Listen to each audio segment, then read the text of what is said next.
Saudara, polemik kasus ijazah palsu Jokowi kian tak ada ujungnya. Terbaru, kasus ini disebut-sebut didalangi oleh tokoh besar berbaju biru. Siapakah yang dimaksud? Lalu benarkah kasus ijazah palsu kini bergeser ke ranah politik? Kita akan bahas bersama sejumlah narasumber yang hadir melalui sambungan daring. Ada kuasa hukum terlapor Roy Suryo CS, Ahmad Kozinudin. Selamat pagi. Pak Kozin. Ya, siap. Oke. Dan juga ada Wakil Ketua Umum Projo, Freddy Damanik. Bang Freddy, selamat pagi. Pagi. Serta pakar komunikasi politik Universitas Pajajaran Kunto Adi Wibowo. Selamat pagi Mas Kunto. Selamat pagi Mas. Terima kasih Bapak-Bapak sudah bergabung di Dialog Sapa Indonesia Pagi pada hari ini. Saya ke Bang Freddy terlebih dahulu. Bang Freddy, siapa sebenarnya? Ini kita langsung to the point aja. Siapa sebenarnya berbaju biru, politisi berbaju biru ini siapa? Ya gini, sebelum saya menanggapin itu kan Ya. memang saya sering katakan bahwa memang kasus atau isu ijazah palsu ini kan ada dua hal. Yang pertama memang hukum dan ini sedang berjalan dalam di Polda Metro Jaya sebagaimana Bung Ahmad hari ini mendampingin para saksi kan begitu.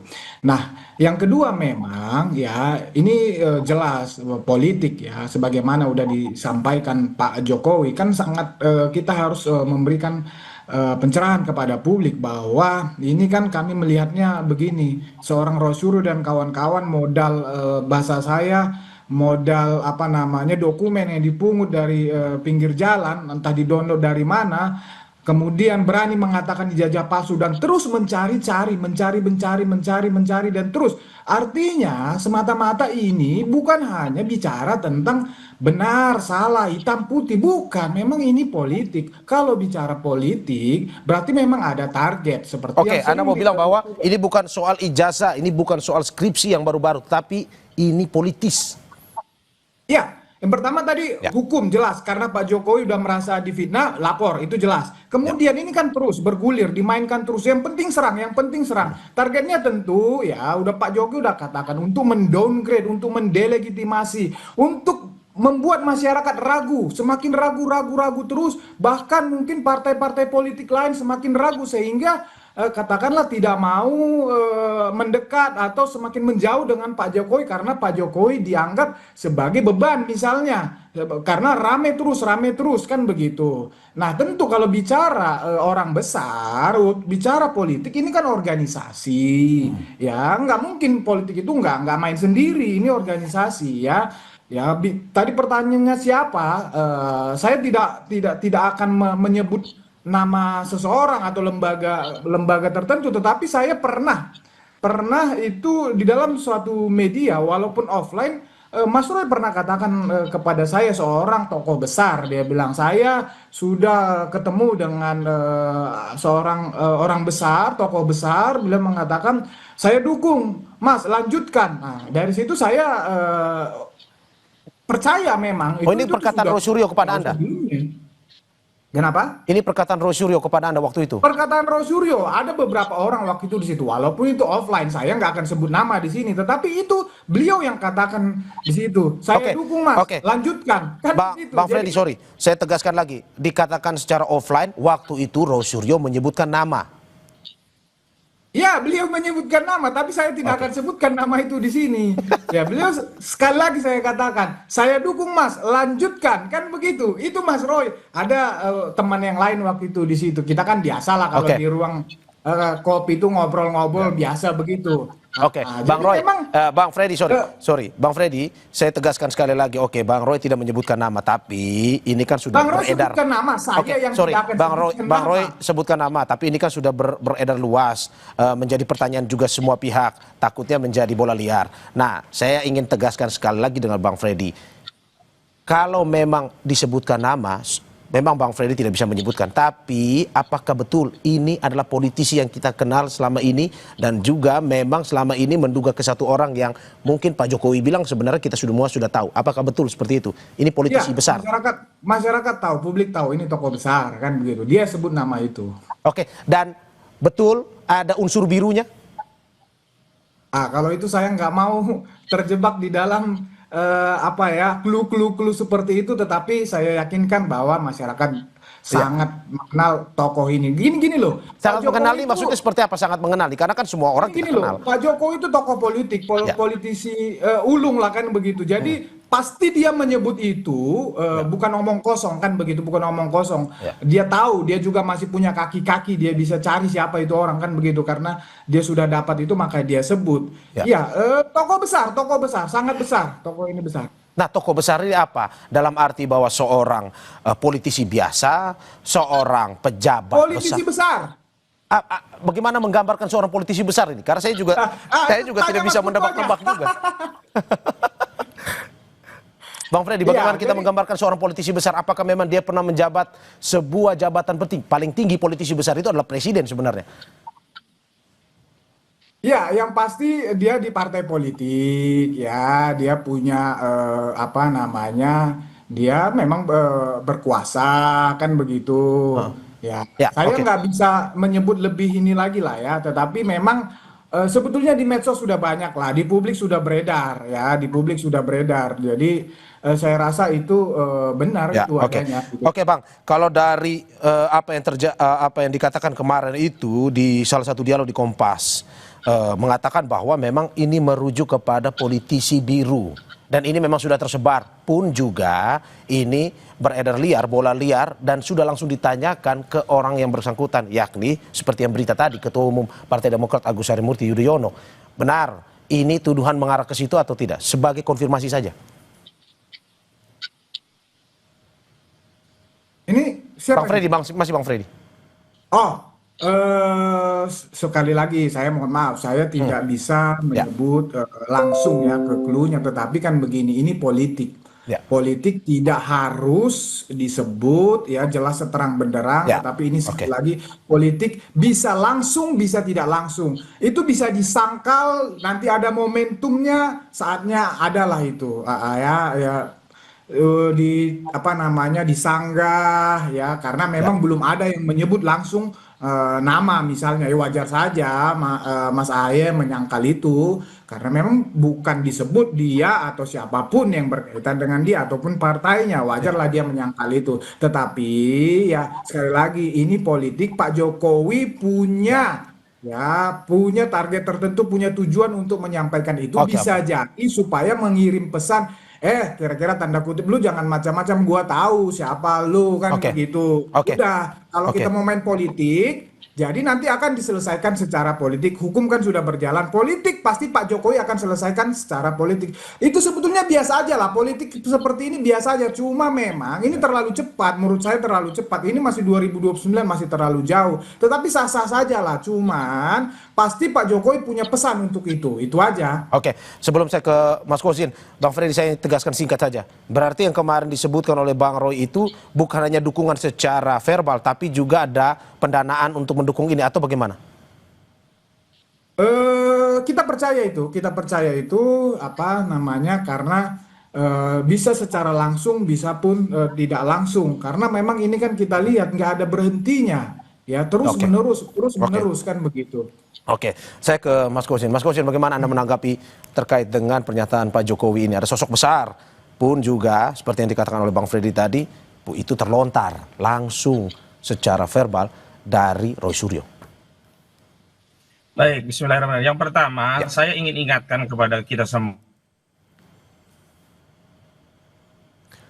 seperti ada terjadi permasalahan komunikasi. Bang Kozin, saya sapa lagi. Bang Kozin bisa mendengar suara saya? Bahwa Saudara Joko Widodo selain melaporkan klien kami dengan juga melaporkan dengan pasal 311 KUHP tentang fitnah. Nah, hari ini Oke. justru alih-alih Saudara Joko Widodo membuktikan apa yang dituduhkan terhadap klien kami yang mengedarkan fitnah, hari ini justru Saudara Joko Widodo secara telanjang terbuka di hadapan publik mengedarkan fitnah. Jadi Ya. fitnah itu tidak hanya ditujukan kepada tokoh besar tersebut, tetapi juga merujuk kepada klien kami. Seolah-olah klien kami ada di bawah kendali tokoh, Ya. tidak menjalankan agenda konstitusional secara mandiri, sehingga klien kami bisa saja dianggap sebagai pion politik dalam sengkarut persoalan ijazah palsu ini.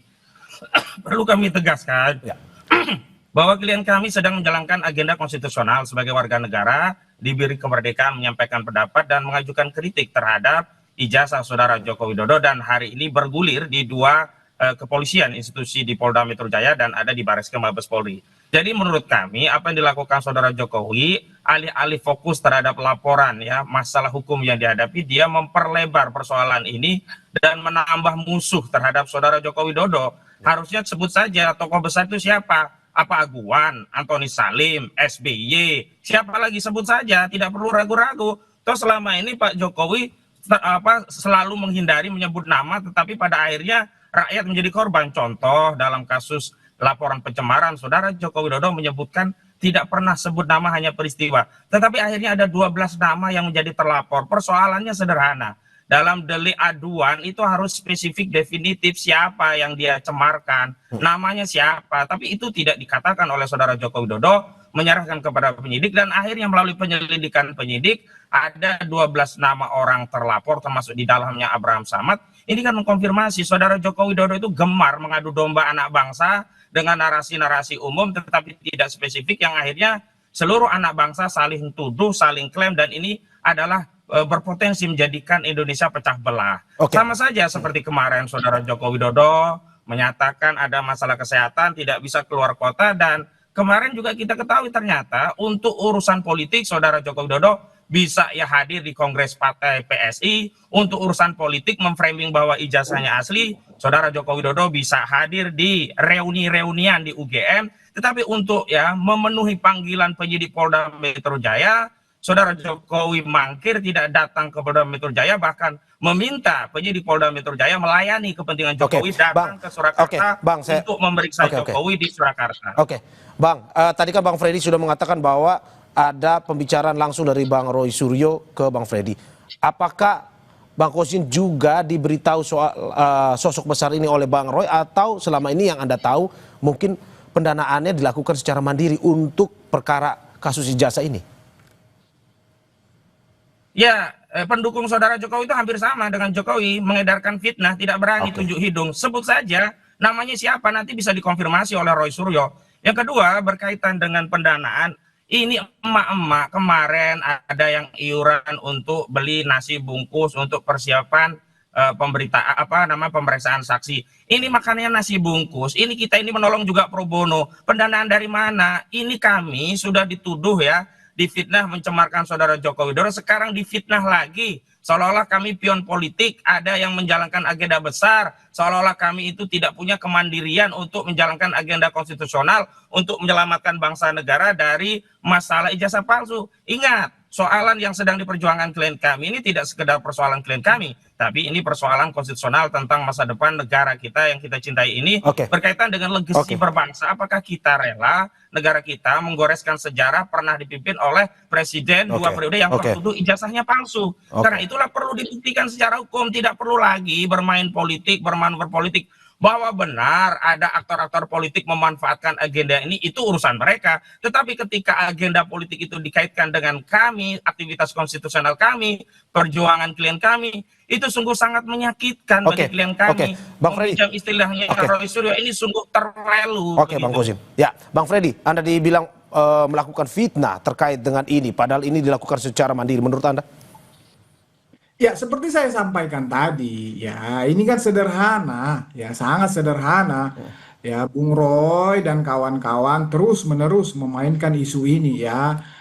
Ini apa namanya? Saya sampaikan tadi ada dokumen yang didondong entah dari mana, kemudian berani menyatakan ijazah itu palsu, kemudian mencari-cari kemana-mana agar isu ini terus naik, agar isu. Padahal kan kemarin juga ya teman-teman reuni sudah sudah menyatakan bahwa mereka benar bersama Pak Jokowi, tapi narasi yang dibangun tetap negatif. Apapun yang terjadi dengan kasus ini, apapun yang dibuktikan oleh Pak Jokowi dan kawan-kawan ya dalam hal ini sebagai pihak yang difitnah, dicemarkan nama baiknya, itu tidak akan membuat orang-orang ini berhenti. Walaupun sudah ada putusan pengadilan, percaya mereka ini tidak akan berhenti karena memang targetnya adalah target politik. Kalau bicara misalnya penelitian, kapan sih Roy itu ada penelitian? Emang dia pada penelitian apa lagi kan begitu? Kemudian kalau bicara misalnya Kalau dia seorang peneliti, apa hubungannya dengan TPUA? Tiba-tiba dia mendukung TPUA, gabung dengan TPUA. Ini kan semua gerakan politik. Oke, Itu yang mau kami oke, Bang Freddy. sampaikan kepada publik. Oke, Bang Begitu Freddy. loh. Oke,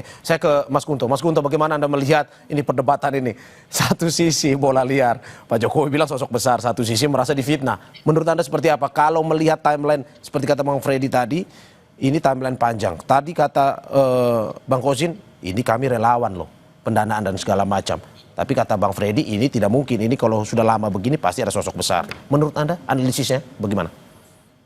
Saya akan memulai analisis saya dari budaya politik di Indonesia. Sejak zaman Pak Harto kan ada istilah mikul dur mendem jeruk gitu. Jadi setelah Pak Harto turun pun tidak ada tuntutan hukum terhadap beliau. Kalaupun ada kesepakatan politik lah bahwa ya nggak mungkin divonis bersalah kan gitu. Jadi salah satu bentuk penghormatan kita terhadap presiden-presiden atau mantan presiden kita adalah dengan memikul dur, menjunjung tinggi apa yang prestasi mereka dan mengubur dalam-dalam semua kesalahan dan aib dan apapun itu. Dan menurut saya sampai hari ini itu masih dipegang oleh semua elit politik di Indonesia gitu, karena Pak Prabowo pun nanti ketika turun dia juga nggak mau aib-aibnya juga akan jadi tersebar, jadi bau bangkai dan segala macam gitu. Dan menurut saya itu kultur politik yang sangat susah diubah, Mas. Kita punya kultur politik yang berbeda dengan Amerika Serikat atau dengan Inggris atau dengan negara-negara lain, bahkan Thailand sekalipun gitu.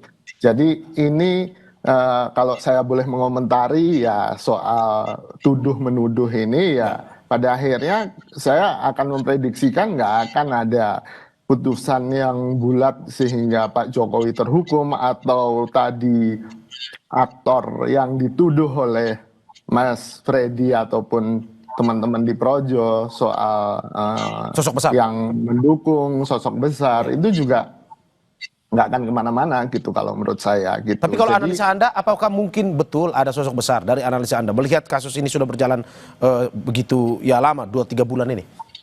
Enggak, kalau sosok besar atau tidak itu perkara lain, ya kan? Bisa saja, bisa tidak.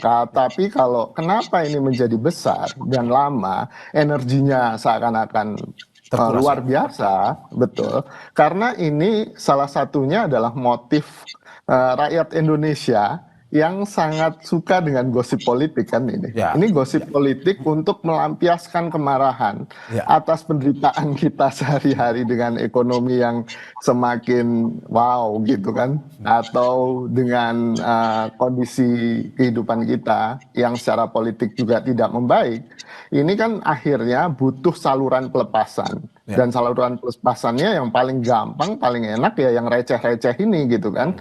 Misalnya tahun 2000 isu Megawati hanya lulusan SMA itu juga cepat besar kan gitu. Ya kan? Sama seperti sekarang. Mas Kunto, berarti Anda mau lihat bahwa ini bukan di substansinya siapa orangnya, tetapi lebih ke gosipnya aja, lempar sana sini menjadi pembicaraan, begitu maksud Anda ya? Betul, betul. Dan pada akhirnya ketika itu bisa jadi komoditas politik akan dilakukan oleh aktor siapapun kan gitu. Dan apakah ini akan ke 2029 tembakannya atau kepentingan-kepentingan jangka dekat ya sangat mungkin kan gitu. Apalagi Pak Jokowi juga masih aktif kan di politik walaupun melalui putra-putranya kan gitu. Nah ini kan juga apa yang harus kita perhatikan. Saya sih terus terang salah satu yang tidak terlalu mengikuti isu ijazah palsu. Oh ya, saya pakai baju Unpad ini karena supaya nggak dituduh dosen palsu kan gitu. Oke Mas Kunto, saya ke Bang Kozin. Bang Kozin, apakah dengan tuduhan seperti ini teman-teman Anda dan juga teman-teman Roy Suryo CS akan tetap fokus di persoalan hukumnya dan juga pertanyaannya dengan ada tuduhan seperti ini siapa yang untung, apakah pihak Roy Suryo ataukah pihak Jokowi? Tapi sebelum Anda menjawab kita saksikan usai jeda.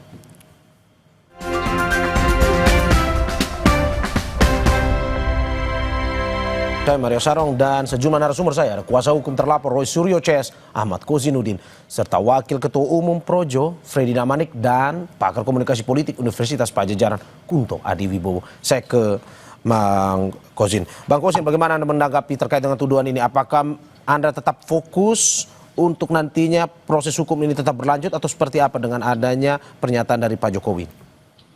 Baik, soalan tentang syarat konstitusional untuk menjadi kepala negara itu syarat yang berkaitan dengan kelangsungan hidup bernegara. Ya. Jadi bukan gosip politik recehan. Jadi saya kecewa jika hanya mengamati dari jauh lalu menyimpulkan ini hanya gosip politik belaka. Ya. Sehingga seolah-olah yang terlibat dalam perjuangan ini adalah perjuangan yang tidak penting. Itu yang mau saya koreksi. Yang kedua, kalau berkaitan dengan masalah konstitusional, ini kaitannya adalah dengan keberlangsungan masa depan, sehingga kita harus fokus juga dengan agenda konstitusi.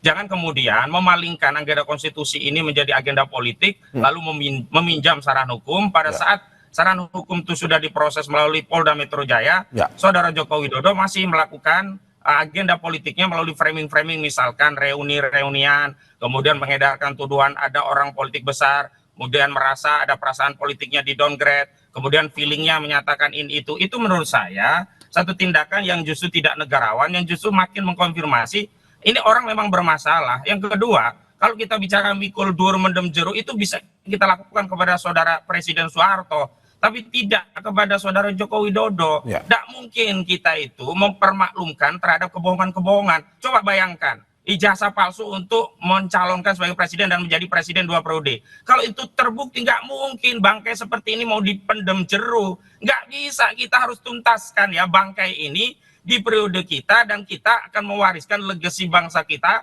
kepada generasi selanjutnya dengan kejujuran. Tidak boleh ada lagi bohong-bohongan. Kalau kebohongan ini dipermaklumkan, kemudian dipendem jeruk, dipikul duurnya ada yang baik-baik saja, maka negara kita tidak bisa belajar tentang bahaya dari kebohongan. Negara kita tidak belajar bagaimana menjadi sikap bagi seorang yang negarawan. Dan kita tidak boleh mensimplikasi persoalan ini seolah-olah hanya repetisi sejarah. Setiap masa ada zamannya, setiap zaman ada sejarahnya sendiri. Tidak mungkin kita kaitkan persoalan ini dengan simplifikasi ke peristiwa Soeharto yang memang banyak hal dari sikap kenegarawan Soeharto. Saya seperti permasalahan komunikasi, saya ke Bang Freddy. Bang Freddy, bagaimana Anda melihat bahwa ini tuduhan ini sepertinya mau mengaburkan dalam sisi kebangsaan kita. Dan Bang Joko Widodo tidak menjadi presiden, tapi saja ya melakukan suatu tindakan yang seolah-olah menjadi penguasa. Begitu. Bang Kosin. Mohon maaf, ini punya saya, habis mungkin nanti betul ya. Lanjut ya. Tidak apa-apa. Sambil kita terus berlanjut, saya ke Bang Freddy dulu. Ke Bang Freddy, bagaimana Anda melihat bahwa ini sepertinya Pak Jokowi dengan melempar pernyataan ini mau sedikit mengaburkan kasus hukum yang sedang berjalan terkait dengan ijazah, dugaan ijazah palsu. Menurut Anda seperti itu atau bagaimana? Seperti saya katakan tadi, kalau hukum ini sudah berjalan, kami yakin 100% ini akan bergulir, akan ada tersangkanya dan bergulir ke pengadilan. Jadi ngapain Pak Jokowi harus mengaburkan? Dia sudah serahkan bukti ijazah aslinya, ya. Kemudian juga UGM sudah diperiksa, sudah menyatakan juga, teman-temannya udah selesai. Seharusnya kan begitu dari pihak pelapor Pak Jokowi kan begitu. Nah, bicara yang disampaikan oleh Pak Jokowi itu, sekali lagi tadi saya bilang di samping hukum memang ada politik. Ya, Pak Jokowi itu sebagai aktor politik, ya dia nggak mungkin diam saja kalau diserang terus-menerus pakai isu ijazah palsu, ya pemakzulan Gibran dan lain-lain. Tentu dia juga harus ya bermain politik juga. Jadi publik kita juga harus dikasih pencerahan. Bukan, saya sepakat sebetulnya tadi.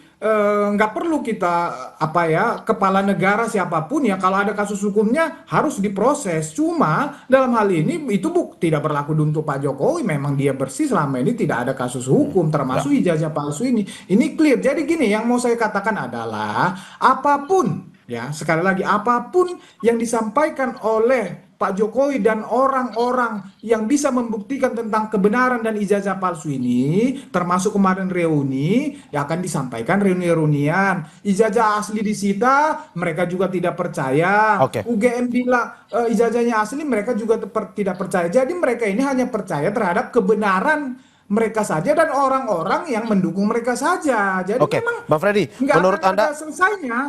Menurut Anda kalau misalkan pada akhirnya Pak Jokowi terus merasa risih dengan ini, apakah perlu Pak Jokowi mengungkapkan siapa sosok besar itu ataupun siapa dalangnya? Menurut Anda seperti itu? Ini politik. Ya, ini politik. Jadi kalau memang semakin diserang, tentu akan Pak Jokowi juga akan semakin progresif. Apakah itu bisa menyebutkan dia yang langsung menyebutkan atau melalui orang-orangnya dia, itu bisa saja. Namanya politik kemungkinan apapun bisa terjadi. Yang pasti Pak Jokowi jika diserang dia akan bertahan bahkan menyerang balik. Itu Oke. dalam politik kan begitu. Karena targetnya memang mendowngrade, ya, membuat masyarakat semakin ragu dengan kredibilitas Pak Jokowi, sehingga dia harus ya memberikan juga narasi positif, ya harus menyerang balik agar ya itu tadi target mereka Oke. tidak tercapai. Oke, sebelum saya ke Mas Kunto, saya ingin klarifikasi dari Mas Kozin. Bang Kozin, bagaimana Anda melihat bahwa kalau ini terus berlanjut, Pak Jokowi juga akan terus bermain politis menghadapi ini. Menurut Anda sampai kapan ini Memang sebenarnya sejak selesai? awal Apakah kan memang Jokowi bermain politik. ya? Sejak awal saudara Jokowi bermain politik menggunakan sarana hukum untuk membungkam kebebasan kemerdekaan berpendapat rakyat yang sedang meneliti ijazahnya. Yang kedua, yang membuat downgrade itu bukan kita, bukan rakyat, tapi saudara Jokowi sendiri, dan menikmati ya peristiwa ini dengan cara apa? Tidak kunjung menunjukkan ijazah aslinya. Jadi kalau ingin meyakinkan publik dan mengembalikan marwah wibawa saudara Jokowi, itu bukan dengan reuni, tapi dengan menunjukkan bukti. Bukti yang dimaksud adalah ijazah asli. Dan kalau ya katakanlah ini sudah diserahkan kepada penyidik, itu belum selesai karena ini harus sampai ke pengadilan, sampai putusan yang inkrah. Dan persoalannya, kalau hari ini rakyat minta ya ijazah ditunjukkan, tidak ditunjukkan, kepada penyidik ditunjukkan, katanya hanya kepada pengadilan. Lalu apa susahnya sih kalau pada akhirnya akan ditunjukkan ke pengadilan? Tunjukkan saja sekarang, biar sudahi segera polemik ini, sehingga tidak perlu lagi ada orang yang merasa terdowngrade, tidak ada feeling merasa orang itu ada orang besar di baliknya, dan klien kami tidak perlu lagi terfitnah dengan agenda besar orang besar. Bang Kozin, berarti kami hanya pion politik. Oke, Bang Kozin, kalau sudah ditunjukkan ijazah berarti selesai semua ini ya permasalahan ini. Ijazah Selesai, kalau skripsi. ijazah itu asli selesai. Cuman karena ijazah itu bermasalah, tidak kunjung ditunjukkan. Begitu. Oke, saya ke Mas Kunto. Mas Kunto, bagaimana Anda lihat ini? Sebenarnya siapa dari perdebatan ini yang untung ruginya ini siapa sebenarnya? Pak Jokowi kah atau Rosurio CS sebenarnya? Ya, semua diuntungkan kan, Mas, karena wacana itu sifatnya produktif gitu. Saya mohon maaf ke Mas Kozin, saya tidak mengecilkan perjuangan Mas Kozin dan teman-teman, tapi bagi saya ini sesuatu yang mungkin secara prioritas jauh di bawah urusan bagaimana data pribadi saya akan dipakai oleh Amerika Serikat, bagaimana kemudian angka pengangguran naik, gimana BPS kemudian menetapkan angka kemiskinan di penghasilan atau pengeluaran yang cuma 20.000 perak sehari, itu menurut saya lebih penting gitu. Jadi mohon maaf kalau prioritas kita berbeda. Dan menurut saya ya ini akan selalu jadi isu politik yang tadi menggemaskan kan, tadi soal cerita Megawati hanya lulusan SMA itu juga jadi besar. Lalu kemudian di Korea Selatan plagiasi oleh ibu negara itu juga besar kan gitu. Jadi skandal-skandal, saya bilang skandal politik yang seperti ini, dan saya juga tidak sedang mengecilkan usaha hukum teman-teman gitu kan. Menurut saya ini akan selalu jadi isu yang besar dan bergulir, ya kan, secara analisis komunikasi politiknya. Tapi apakah ini endingnya akan menjadi sesuatu? Kalau tadi disinggung konstitusi, ya harusnya teman-teman lebih aktif mendorong revisi undang-undang pemilu, ya kan, di mana misalnya soal kemudian konfirmasi, soal klarifikasi ijazah menjadi bagian yang sangat penting dari pendaftaran calon, baik itu presiden, kepala daerah, DPR ataupun yang lain. Dan itu kalau itu dilakukan saya akan dukung kan gitu. Cuman menghabiskan energi untuk kemudian sesuatu, ya saya tidak mengecilkan ya, untuk sesuatu yang sebagai di komunikasi politik juga penting untuk kemudian menyalurkan energi ini gitu kan. Energi kemarahan, energi ketidaksukaan, energi kritik ini gitu kan, agar tidak kemudian meledak gitu kan, dan akhirnya menjadi sebuah kejadian yang ongkos politik, ongkos sosialnya sangat besar gitu. Dan saya memahami ini sebagai sebuah usaha, ya ini boleh-boleh aja, tapi ada usaha-usaha yang lebih produktif menurut saya. Mas Kunto, menurut Anda kapan ini akan selesai? Kalau dari prediksi Anda tadi, Bang Kozin bilang ijazah ditunjukkan selesai. Menurut Anda sampai di situ atau bagaimana? Ya karena dua-duanya diuntungkan Mas, gitu. Pak Jokowi juga diuntungkan dengan pemberitaan ini, walaupun sisinya negatif, tapi kan pemberitaan apapun akan menguntungkan bagi Pak Jokowi. Lalu kemudian buat teman-teman yang juga menuntut, ini juga diuntungkan karena ya Bang Kosin jadi sering tampil di TV, Mas Freddy juga sering tampil, saya juga, gitu kan juga menguntungkan. Tapi produksi wacana ini menurut saya harusnya didorong ke produktif Keliru ya, nanti seperti saya bantah. revisi Bang Kosin, undang-undang oke, tahan sebentar. Saya, pemilu, Mas Kunto, gitu. ya. Oke, Ya. oke. Oke, Bang Kosin, ada yang mau disampaikan?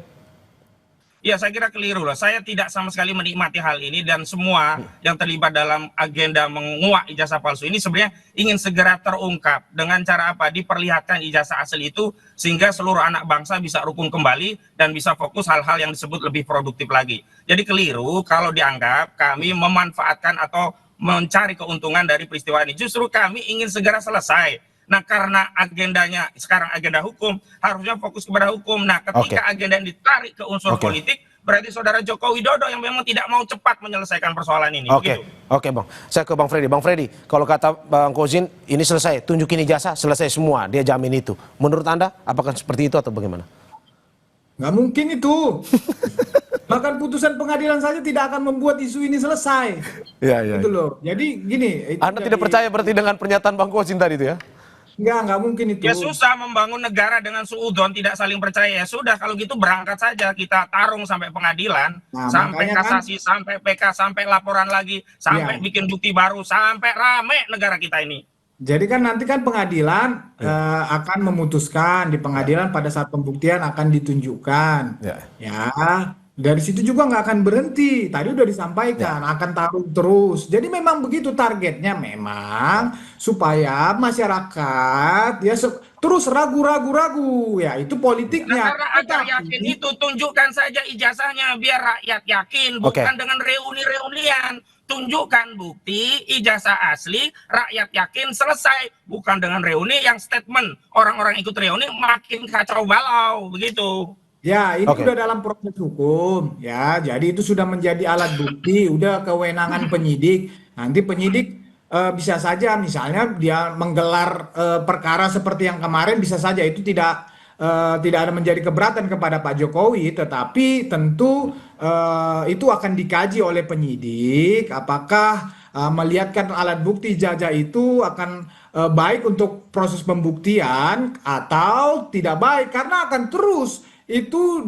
dikatakan palsu, akan dikaji terus, akan diteliti terus yang nggak ada ujungnya. Jadi lebih bagus memang diputus di pengadilan saja, biar paling tidak ada kepastian hukum untuk Pak Jokowi. Walaupun terus digugat, dibanding, dikasasi, silakan saja. Tetapi putusan pengadilan memberikan kepastian kepada Pak Jokowi. Itu saja. Oke, berarti dari pihak Pak Jokowi, Projo dan juga dari Pak Jokowi sendiri sudah siap ya bagaimana ini arahnya akan kemana, akan terus diikuti ya?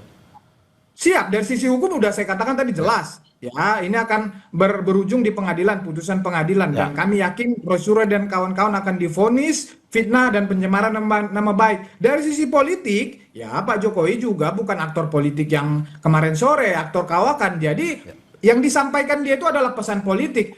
Hayo, kalau lu mau masih main terus, ayo kita tarung. Kan kira-kira gitu aja, nggak ada masalah sebetulnya. Oke. Lanjut. Oke, Bang Kosin, bagaimana Anda melihatnya? Ini terus nih, baik hukum maupun politik, pihak Jokowi siap untuk menghadapinya. Dari Rosyuro CS? Ya, yang jelas tidak ada aktor politik sekawakan apapun, dia bisa menang melawan rakyat. Nah, ketika saudara Joko Widodo tidak kunjung menunjukkan ijazahnya, berarti dia tidak sedang mengabaikan Roy Suryo dan kawan-kawan, tetapi sedang mengabaikan seluruh atensi rakyat. Dan silakan saja, kalau memilih pilihan jalan yang lebih panjang dan melelahkan, serta resiko yang lebih besar berhadapan dengan rakyat, ketimbang menunjukkan ijazah asli yang itu lebih simpel, sederhana. Dan kami terus akan membackup, dan komitmen dari klien kami termasuk Abraham Samad itu sudah siap, bukan hanya untuk 2029, siap berjuang sampai titik darah penghabisan. Jadi tidak ada kaitannya dengan politik 2029 dan seterusnya. Dan tentu saja dalam konteks membela diri, jadi ketika Jokowi terus ya membuat bukti baru dengan bikin reuni dan sebagainya, Jadi jangan halangi klien kami juga untuk membela diri, terus melakukan penelitian, pendalaman terhadap dugaan ijazah palsu ini, hingga seluruh rakyat paham, tahu siapa sebenarnya yang jujur, siapa sebenarnya pembohong. Begitu. Oke, saya terakhir ke Mas Kunto. Mas Kunto, ini sudah menurut Anda ini fokus saja ke ranah hukum, ataukah bolehlah ini sedikit-sedikit masuk politis, tapi menurut Anda sebaiknya harus menghentikannya seperti apa? Nggak bisa dihentikan, Mas, kan gitu. Ini kan apa ya, energi politik yang memang harus disalurkan. Dan menurut saya masing-masing punya apa ya, conviction itu atau kepercayaan yang sangat tinggi bahwa mereka benar, kan gitu. Soal bohong dan kebenaran di politik itu kan selalu di abu-abu ya, Mas ya. Nggak ada kebenaran yang mutlak dalam politik. Kalau mau ya ayo kita ke ranah akademis gitu. Di situ kebenarannya bisa mutlak, kan gitu. Atau di ranah hukum sekalipun, kan gitu. Ya makanya mari kita hentikan trial by press gitu kan. Mari kita hentikan drama-drama atau gosip-gosip politik ini. Kalau memang mau energi kita memang lebih baik untuk membangun negara. Dan menurut saya, saya juga bagian dari rakyat yang tadi diklaim oleh Bang Kosin, kan gitu. Oke. Saya terima kasih Bapak atas apa yang disampaikan. Sebelum saya tutup, saya ingin tanya dulu ke Bang Kosin. Bang Kosin tadi bilang saat ini berada di Polda Metro Jaya. Agendanya apa hari ini, Bang? Kalau boleh tahu? Agendanya mendampingi 3 saksi yang akan diambil keterangannya sehubungan dengan adanya laporan Saudara Joko Widodo, baik berkaitan dengan fitnah, pencemaran, serta sejumlah laporan dari pendukung Joko Widodo, 3 laporan di Polda Metro Jaya, baik terkait dengan penghasutan, pidana sara, juga kabar bohong, begitu. Oke, jam berapa Bang nanti laporannya akan di rencana pemeriksaan jam 10, tetapi ya? kami jam setengah 10 sudah berkumpul untuk konferensi media dulu, begitu. Oke, terima kasih.